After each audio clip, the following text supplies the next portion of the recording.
მოგესალმებით, მე მარიამ ჩხიკვაძე ვარ, ეს კი ჩხატაურის სათემო რადიო მისი ხმა. შევახსენებთ, რომ პროექტი მისი ხმა ხორციელდება DVB International-ისა და გერმანიის საგარეო საქმეთა სამინისტროს მხარდაჭერით და მისი მიზანია ქალების გაცლიერება და გენდერული თანასწორობის შესახებ ცნობიერების დონის ამაღლება. დღეს შენი სტუმარია მანანა სიხარბიძე, სამასაჟი კაბინეტი მანოს დამაარსებელი. მანანა, მოგესალმებით და ძალიან დიდი მადლობა, რომ დაგითხრათ დრო. მადლობა ყურადღებისთვის. მანანა, მოდით პირველ რიგში მოგიყვებით თქვენ შესახებ და როდის დაარსეთ სამასაჟი კაბინეტი მანო და რა იყო თქვენი мотивация და მიზანი?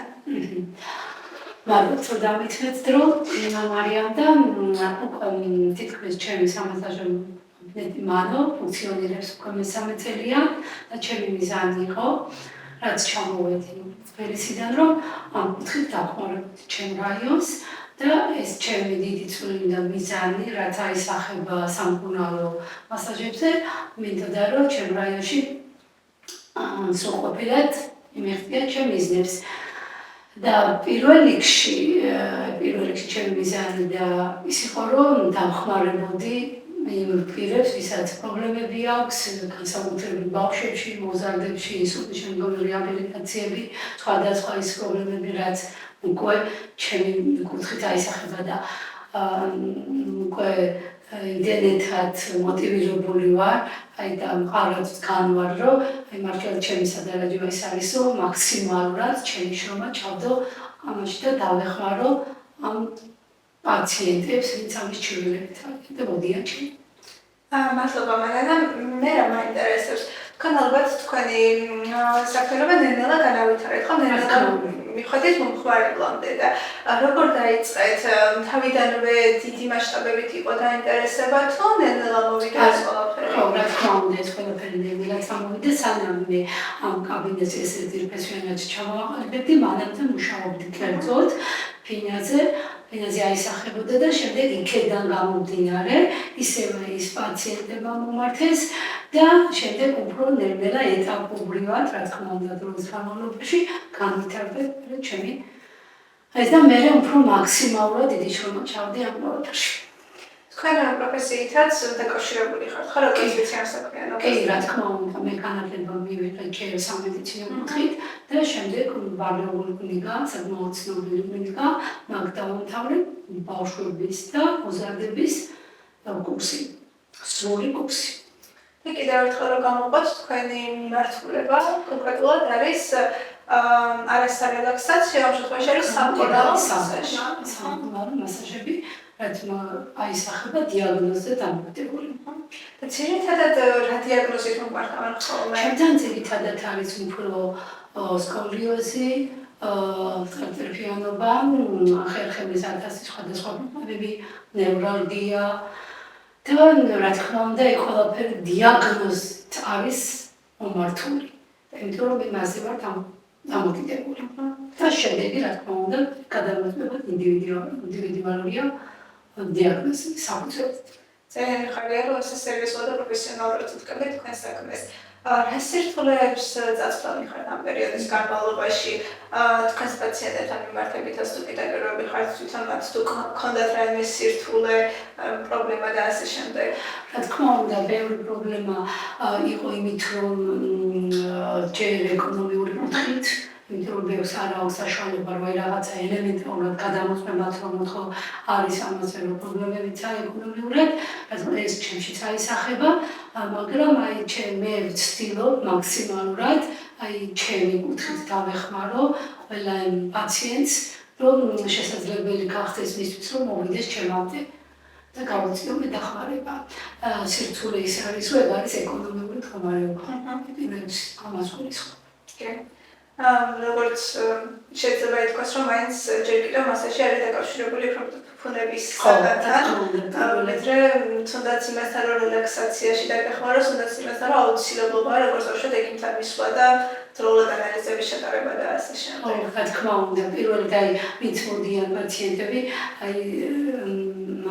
მაინც გონიათ, რომ თითქოს ეგ არის უბრალოდ რაღაცა ესე უფუნება, არა მე ფიქრობ უფუნება გარეგ არის სავალდებულო და სწორედ მithქმა, რომ აი რაღაც თავიდან პაციენტებს სრულყოფილად აუსახულდა გაარკვიო, რომ რა პრობლემთან აქვს საქმე, რა თქმა უნდა დავალების კუთხით, რომ ის მივიდეს გადაამოწმოს ექიმთან და მერე შესაძლებელი იყოს მოვიდეს ჩემამდეც. ეგ არის თავი გარ არის პრობლემა, უკვე სერიოზული, მართლა სერიოზული პრობლემის წინშე ვარ. იმიტომ რომ ბევრი ბავშვები არიან, რომელიც თავის მშობლებს არიციან, მაგრამ რამდენიც რომ მოსულა ჩემთან და ნუ ეს ჩამიყენებია საქმის გულში და გადამოწმების შედეგად უკვე ის სერიოზული ფაქტის წინაშე იდგა. შეიძლება რომ პრევენციული ხასიათის ჰქონდეს? რა თქმა უნდა, რა თქმა უნდა. მე მაინტერესებს თქვენ ძალიან დაკავებული ხართ ვიცი და ბევრი პაციენტი გქონდა და როგორ აბალანსებთ თქვენს პირად ცხოვრებას და პროფესიულ ცხოვრებას? აი მინდა გითხრათ, რომ კი ბევრი რაღაცა უფრო ძირითადად მაინც ჩემი კუთხით ვარ დაკავებული, იმიტომ რომ ამაში დროს არ ვზრუნავ, ნებისმიერ შემთხვევაში შემთხვევით ყველა პაციენტს შესაძლებელი აქვს, რომ აი თუნდაც სატელეფონო კავშირი ნებისმიერ დროს შეუძლია დამიკავშირდეს და შემიძლია გადავდოთ ჩემი პირადი საქმე და დავეხმაროთ ჩემი კუთხით. მაგრამ არის რაღაცა თავისუფალი დრო, რომელიც შემიძლია გავატარო ოჯახში, უახლოეს ადამიანებთან და რა ვიცი რა ესეთი მაგრამ მეტი დრო მაინც ნაკლები დრო რჩება ჩემ პირადად, მეტი დრო მაქვს, მეტი დრო მაქვს ჩართული ჩემ საქმიანობაში. ალბათ თქვენი საქმიანობაც ისეთია, რომ მუდმივი განვითარება ის რა თქმა უნდა, რა თქმა უნდა. მუდმივი თვალყურის დევნება. რა თქმა უნდა, იმიტომ რომ იქ არის შეიძლება მიღება მქონდეს, გადამოწმება მქონდეს, მაგრამ ამასაც დრო ჭირდება და ამისთვის ბევრი ჩემი პირადი გადავიდია და დამიკავებია დროისთვის.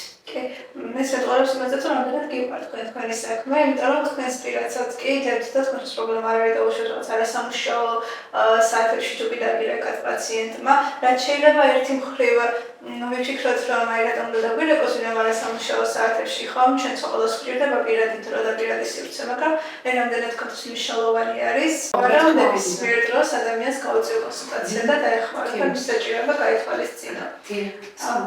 თქვენთვის როგორი გრძნობა რომ გქონდეთ საკუთარი ბიზნესი? ძალიან კარგი გრძნობა ჩემთვის, იმიტომ რომ აი ჩემი საქმიანობა პირველ რიგში ემსახურება პაციენტებს და კიდევ განვითარება უფრო და აი ჩემი შრომის საფუძველზე უფრო განვითარება ამას და ამაში ძალიან დიდი სიამოვნებას ვხმობ, იმიტომ რომ აი რაღაცა ჩემი დიდი შრომის შედეგად მივახცი ამ დამოუკიდებლად, მოკლედ რომ ვთქვათ, არის შემიძლია ვისაუბრო, რომ ამაში არა მარტო მე მივიწვი, ჩემი უახლოეს ადამიანებს, ერთადერთი შემიძლია ვთქვა, რომ ამაში ძალიან დიდი წვლილი მიუძღვის ექიმ პატრონ ალეკო კაგაბაძეს, მისი დამსახურება, ჩემი სული ეს განვითარება, სწავლის კუთხითაც და ის უახლოეს ადამიანებს ვინც კიდევ დამეხმარათ ჩემ რაიონში, რომ ეს ამხელა მიზანს მიმეღწია, რა თქმა უნდა ეს კაბინეტი აისახება, არ იყო მარტივი საწყის მდგომარეობაში ფინანსებთანაც იყო კავშირი,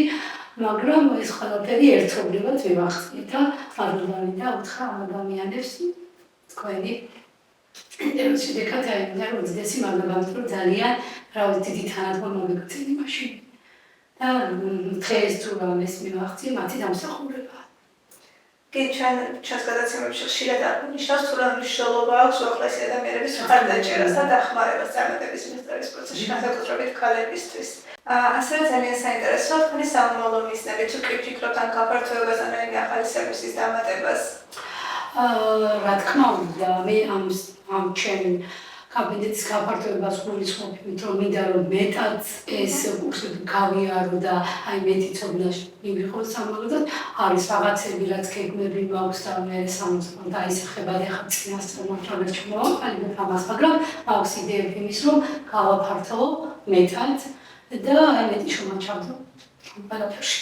ისრებ წარმატებებს და მიხარია რომ მსგავსი სერვისი ხელმისაწვდომი გახადეთ შეხვედრებისთვისაც. ასევე საინტერესოა შიშილო პირებთანაც თუ კი ქონიათ შეხება და თუ კი არის მათგან უმართვიანობა. კი, როგორ არა, იმიტომ რომ ყველაზე მეტად თუ კითხავენ ადამიანები არიან საყურადღებო ჩემი კუთხითაც და მსგავსი გვყავს პაციენტები, რომელიც შეძლებს დაკავათ მაქსიმალურად დიდი შრომას მაგაში რომ ჩემთან მქონდეს აი ეკონომიურადაც ისევ გავუსვებ ხაზს ამ ყველაფერს, რომ შესაძლებელი რომ მოვიდეს ჩემთან და დავეხმარო მაქსიმალურად.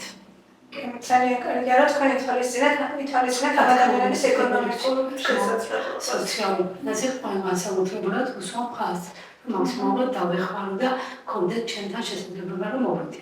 ძალიან მნიშვნელოვანია, რომ ყველასთვის იყოს მესარესი ხელმისაწვდომი. კიდევ ერთხელ გისურვებთ წარმატებებს, ძალიან დიდი მადლობა რომ დრო დაგვითმეთ და კიდევ ერთხელ გისურვებთ რომ თქვენი მიზნებისთვის მიგაღწიოთ. მადლობა მარიამ ყურადღებისთვის, მოწვევისთვის და თქვენც ასევე წარმატებები მინდა გისურვო. მადლობა დიდი. მადლობა სულ ჩვენს მსმენელს და შევხვდებით ახალ გადაცემაში ახალი თემებითა და ახალი სტუმრით.